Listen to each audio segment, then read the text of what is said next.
Would I be the a-hole for divorcing my wife after she thought I was lying about being violated as a child? I, 27 male, and my wife, 26 female, have been married for 2 years and have been together for 6. As context, I was repeatedly violated by my brother's babysitter when I was around 9. She would grope me, force me to remove my pants, and then either stick my member in her mouth or try and give me a hand job whenever my 4-year-old brother slept. Most of the time, I was paralyzed and couldn't do anything to stop it. She would always buy me sweets or video games as a reward. So in a weird way, I started growing attached to her and would try and seek the abuse, if it meant getting her rewards. I knew whatever she was doing was wrong, but she would always threaten to take my life if I ever told my parents, so I never did, while it was actively happening. Everything stopped as soon as she graduated college and moved states. I only realized how messed up the things she did to me were when I was around 14 or 15, and understood the concept of consent. When I tried to open up to my parents, strict Catholics, it never ended well. First, they blamed it on porn and claimed it corrupted my mind into imagining these things happening to me. I tried opening up to my friends, but their reactions weren't any better. My male friends just called me lucky and asked if it was good. My female friends claimed I was just lying to get attention and laughed in my face. I learned to just try and forget the past and vowed to myself that I would never mention this to anyone again. Now on to last week. Me and my wife had heard some good things about this show called Baby Reindeer on Netflix from our friends. Going into it, I knew it revolved around sexual abuse and stalking. In my mind, I thought I was over the past, and I could handle watching the show no problem. Big freaking mistake. At the end of episode 4, I was literally on the verge of tears, and I felt all the supposedly forgotten memories come flooding back.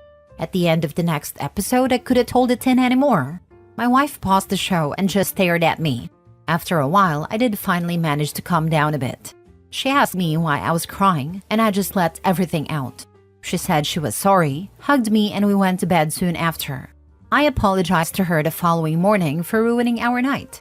From the moment I let her know about my past, I felt something change in our relationship. No more kisses when I came back from work, and no more initiating anything intimate from her side. She wasn't mean or anything, but I felt like something was bothering her. I tried to apologize for maybe making her uncomfortable, but she would just claim there was nothing bothering her and I was just being paranoid. Yesterday, me and my wife got into a pretty heated argument about her lying about taking out the trash. But during the argument, she said something that floored me beyond belief. She literally said, "At least I'm not lying about being violated, you freaking narcissist." I literally couldn't process whatever just came out of her mouth. She tried apologizing right after saying that, but I just packed a few clothes and left to stay at my friend's house. She tried calling me several times since, but I haven't bothered picking up and have blocked her for the time being. I know I might have trauma dumped on her and I know women aren't into that, but I just want some sort of acknowledgement/support. I don't have anyone left to turn to with this, and that's why I'm posting here. I've had 2 therapists to date and both didn't seem to help much. My gut is telling me to divorce her, but she's genuinely the love of my life. Throwing away 6 years because of this one moment doesn't sit right with me, but I don't know.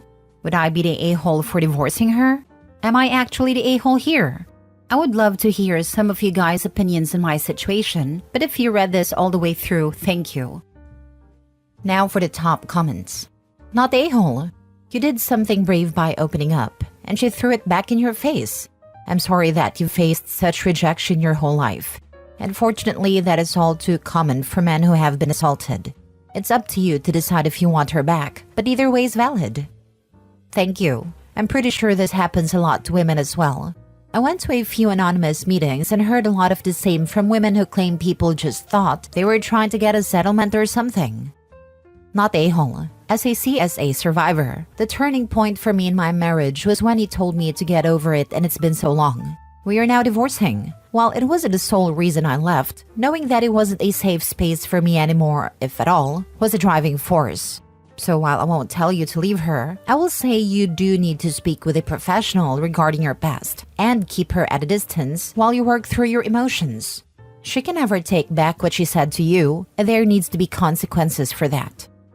Not a-hole. My mouth dropped when I read that. Completely uncalled for, and utterly inappropriate. I'm incredibly sorry that happened to you. I hope you're able to find closure, comfort, and support you need. I am flabbergasted at how awful everyone in this person's life has been to him. Usually, the problem is people cannot open up to anyone, so they are never able to recover. In this scenario, he opened up to multiple people, and not one has given him support. Absolutely insane. Done to me by two different women in my teens, this is how it is for male victims. They are always treated this way by everyone we speak to about it. Not a-hole, not at all.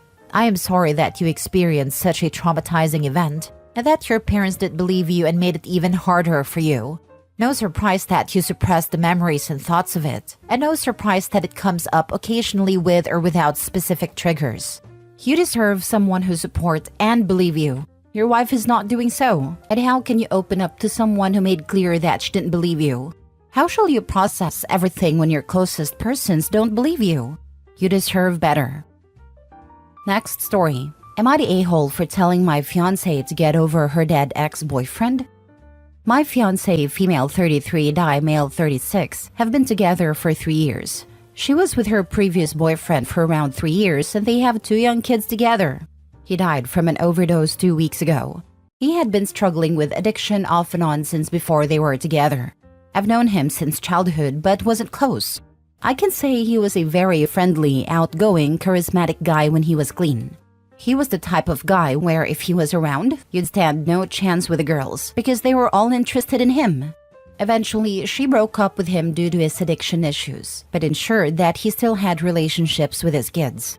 Recently, that's been supervised visitations at his parents' house after he lost his job, lost his license, and failed court-mandated drug testing. I believe he made some genuine attempts to get clean. He was trying. I wanted him to succeed because I've always thought he was a good guy and his kids deserved that version of him. I became the stable day-to-day father figure which I willingly took on, but respected that he was their dad and they loved him. Since he died, she's been a mess. Yesterday she stayed in bed all day, before sitting outside at night crying for at least an hour. Today is Father's Day and she practically woke up crying. I know that she's not just sad that he's gone, but she's sad for her kids. I know it was devastating for her to have to tell her 2 very young children that their dad is gone. She's been moping around for 2 weeks, crying nonstop, calling off work. I told her she really needs to snap out of it. She told me, I love him so much. He was the love of my life. I'll never love anyone that much. I guess that was the last straw for me and I told her to get over him or I'm out. I'm not going to be second in her heart after a dead guy she hasn't even been in a relationship with for years.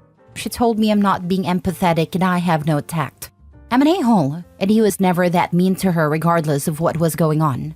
Yeah, it's easy to not be an a-hole when you're strung out on heroin or stay drunk 24/7 and are the happy type of drunk. Am I the a-hole for telling her to get over him and that I won't stick around if she is still in love with him, / sees him as the love of her life, / says he won't ever love anyone like that again? I really want to know if this was an a-hole thing to say / ultimatum to give.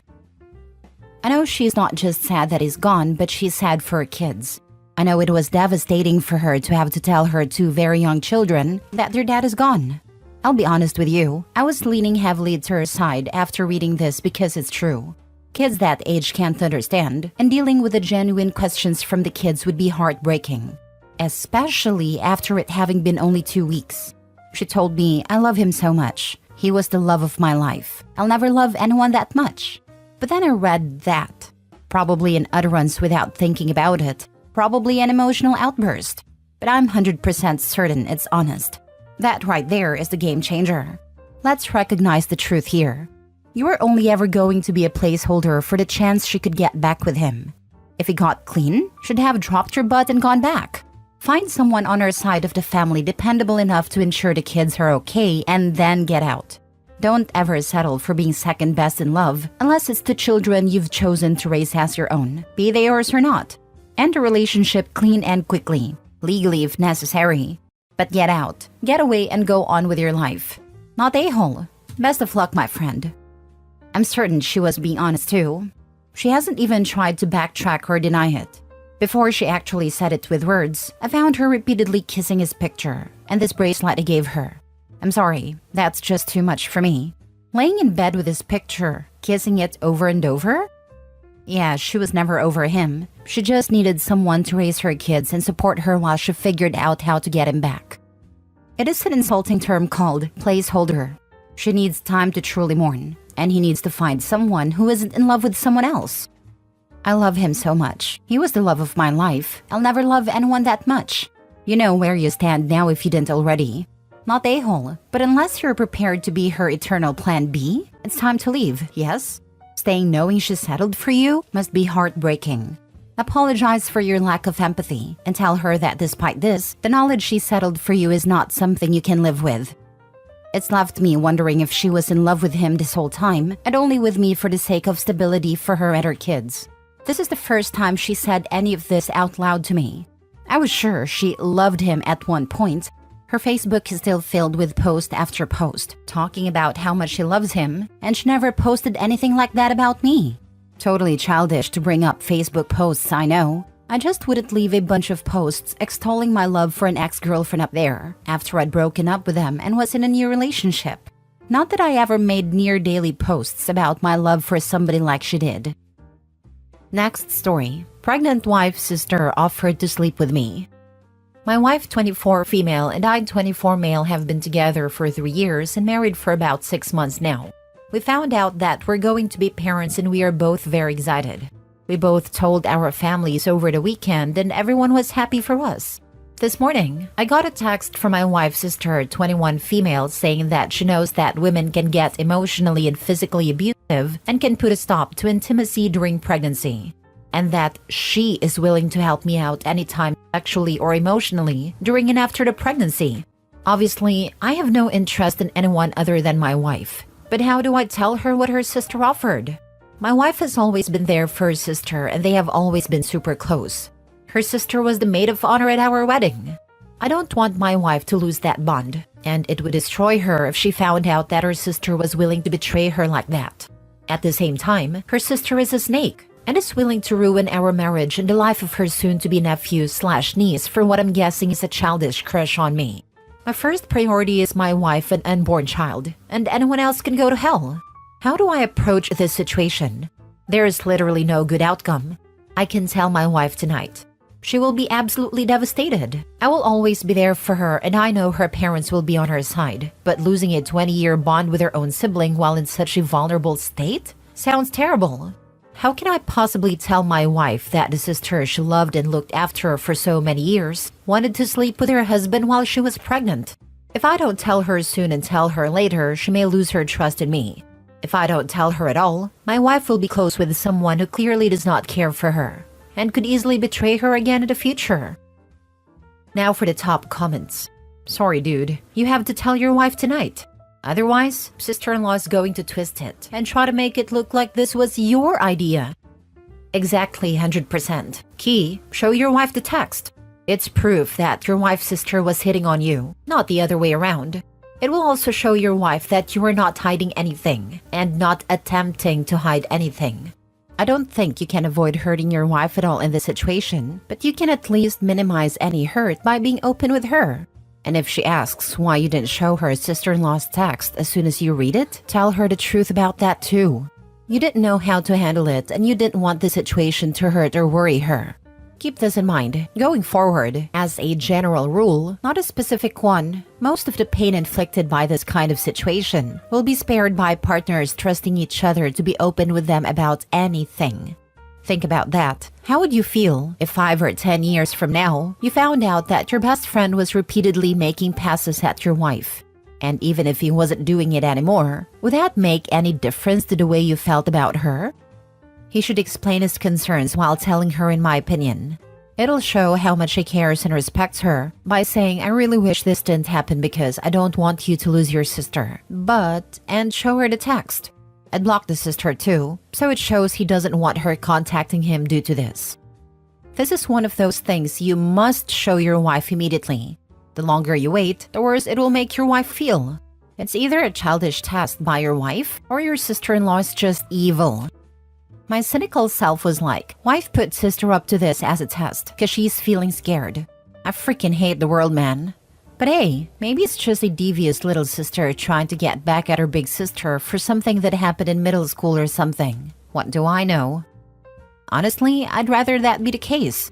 I have not seen it, but I've heard pregnancies can heavily mess with the brain, and I'd rather have a very dumb and irrational decision was made rather than your best friend by birth being your biggest traitor. Messed up either way. Last story. Am I the a-hole for breaking up with my girlfriend because she wouldn't stop putting her feet on my new car's dashboard? I bought a new car and went out with my girlfriend for dinner. She has a habit of keeping her feet on the dashboard while sitting in front seat. This act triggered me, and I told her to keep her feet down. She did not do that, which ticked me off, and we had a huge fight while reaching restaurant, throughout which she did not keep her foot down at all. It was an hour journey and she persisted with her foot on dashboard all along. We had dinner. Even there, I was fighting. It was not a good time. Later, while returning, she crossed the line according to me because she again put her feet. I didn't fight this time, and it again was an hour and a half journey because of traffic. She literally did not keep her feet down all the time. After dropping her home and reaching back home, I thought about it, and next morning, broke up with her. She's now hysterical. Am I the a-hole? Not the a-hole. It is your car, and she should respect how you want your car treated. She's also lucky she hasn't been in an accident with her legs up. I've seen a video of one, and the dude's legs are like shattered into a million pieces. It was horrible. I was just coming here to say this. I worked in a trauma emergency room department and a surgery department, and the amount of people who experienced trauma to their legs from having their feet on the dashboard was crazy. Mostly females were the ones who had the most trauma, and they always said that they thought they looked cute doing it. And in my mind I'm saying, and now you have to learn how to walk again, and or have to face the reality that you lost a leg. Not to mention, who wants someone else's feet on the dashboard? Not the a-hole. Personal safety aside, what was she trying to prove? Power move? Probably thought it's cute, and yes, a power move too. Pushing the boyfriend to see how much she'll put up with it.